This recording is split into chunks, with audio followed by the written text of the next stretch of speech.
Pre-distribution or redistribution. The Piketty moment, the Democrats, and the oncoming elections.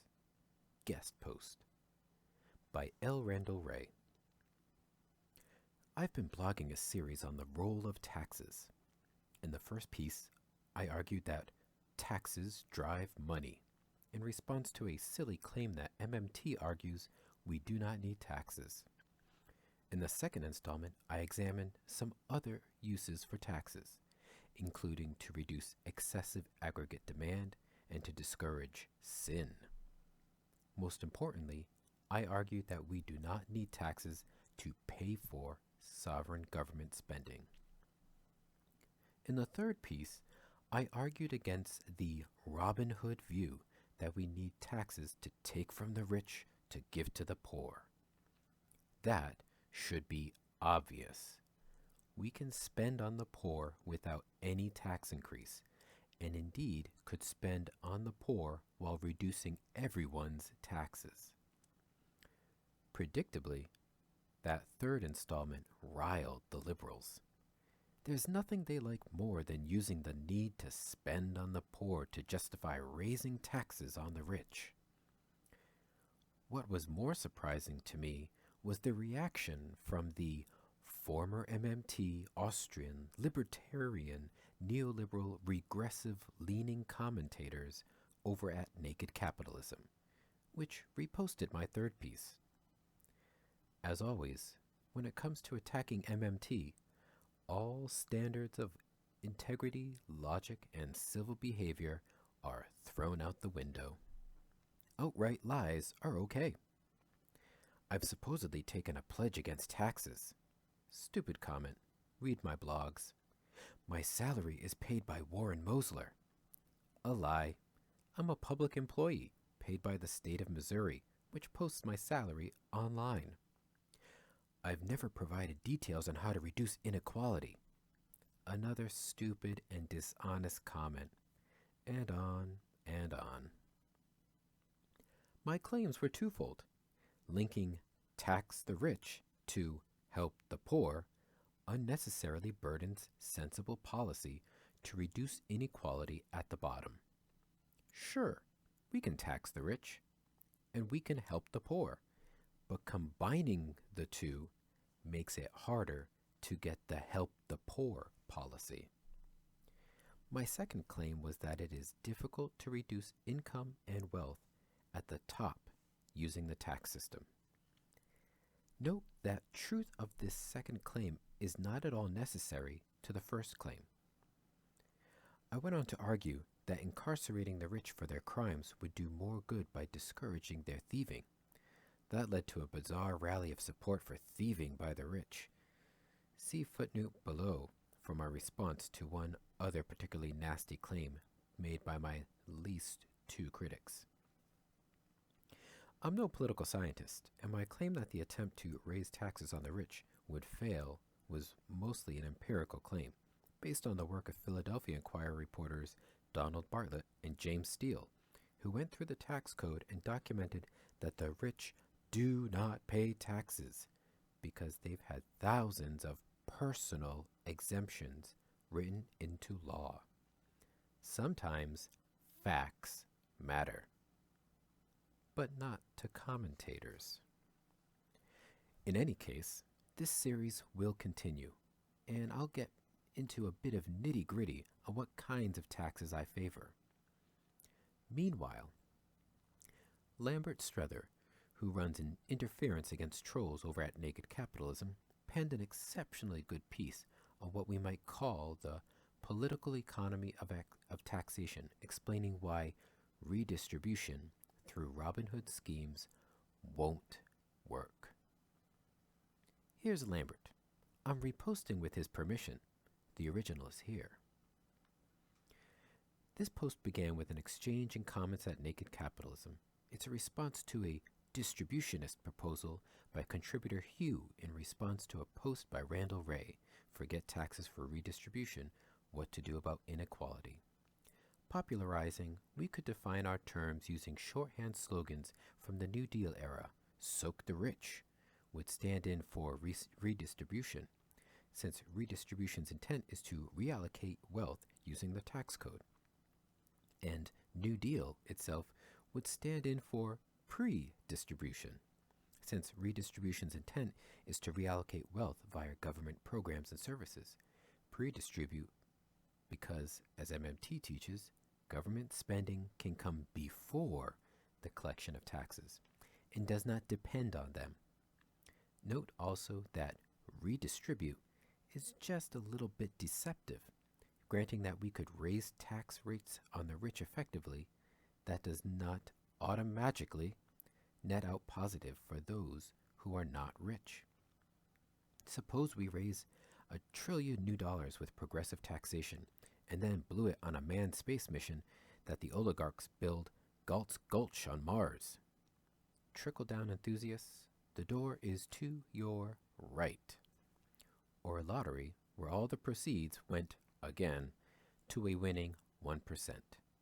Lambert.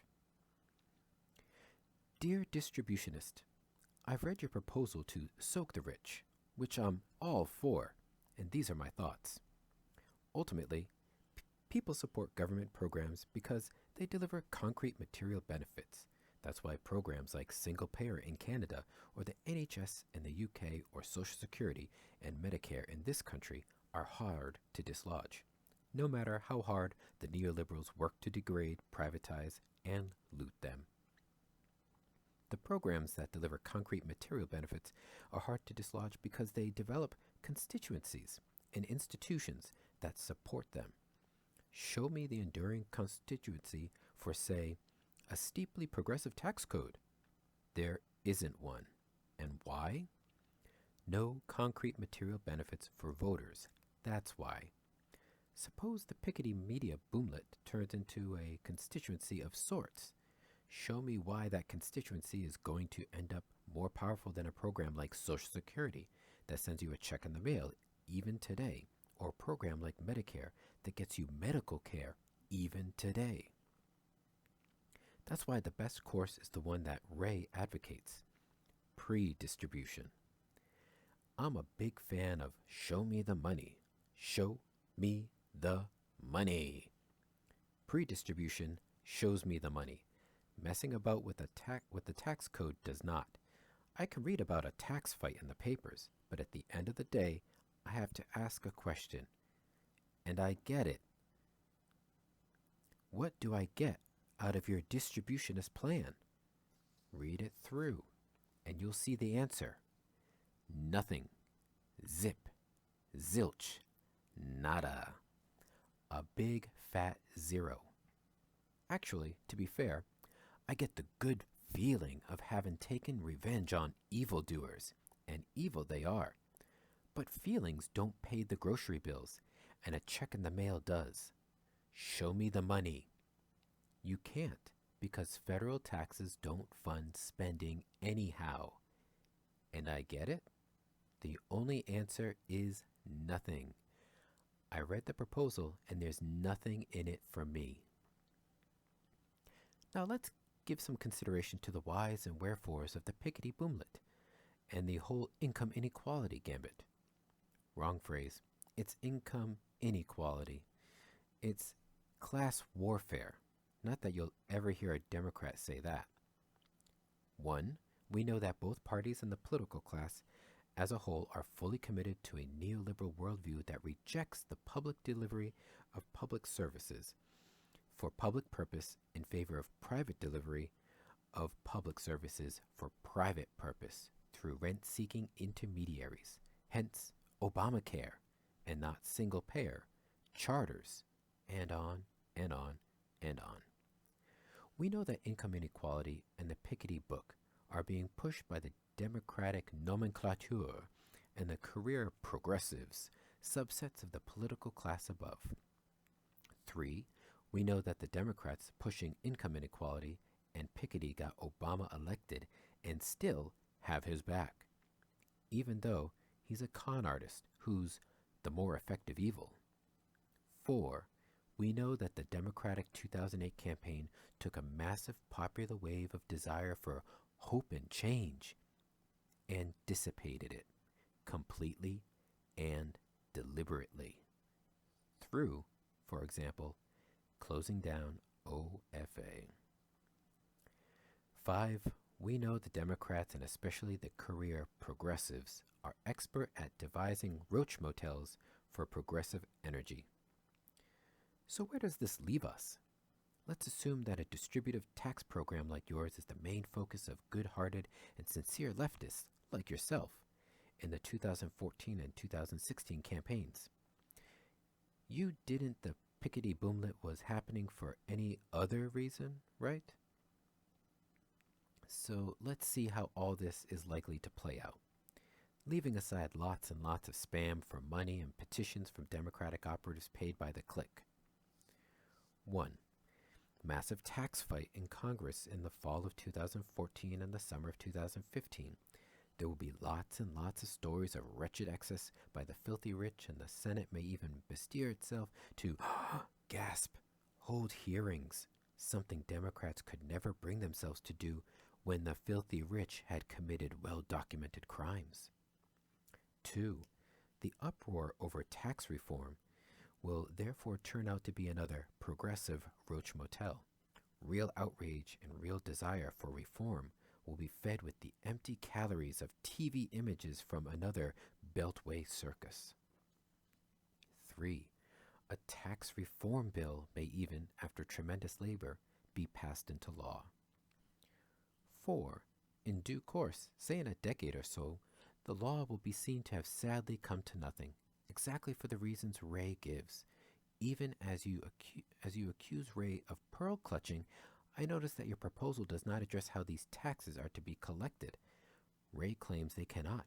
This will happen more or less unnoticed, since, as I pointed out above, there's no constituency for such a law, since it does not deliver any concrete material benefits. 5.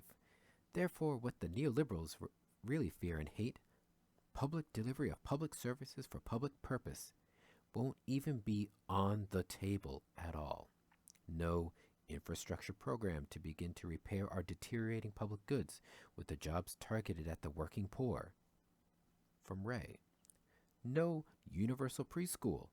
Also Wray. Robin Hood shouting, "Soak the rich," in a tax fight will have sucked all the oxygen out of the room, choking the New Deal. Democratic nomenclature to their funders. Mission accomplished. 7. Democratic apparatchiks to each other. Bwah ha ha ha ha ha ha ha ha ha. The old Roach Motel play worked again. They never learn. High fives, PBR all around. Obviously, we should tax the rich painfully to prevent the formation of an aristocracy of inherited wealth, to prevent the rich from buying the government with their loose cash, and for the psychological and spiritual well-being of their children. We also need to see banksters in orange jumpsuits doing the perp walk, even if the statute of limitations for their crimes in the housing bubble now applies. They have doubtless committed fresh crimes, but let's not bet the farm of delivering concrete material benefits and solving income inequality with the tax code. Not gonna happen. The American people really need the left to do better, and the Democrats are doing all in their power to prevent that. Sadly, reactions like your proposal play into their hands. Cordially, Lambert Strether.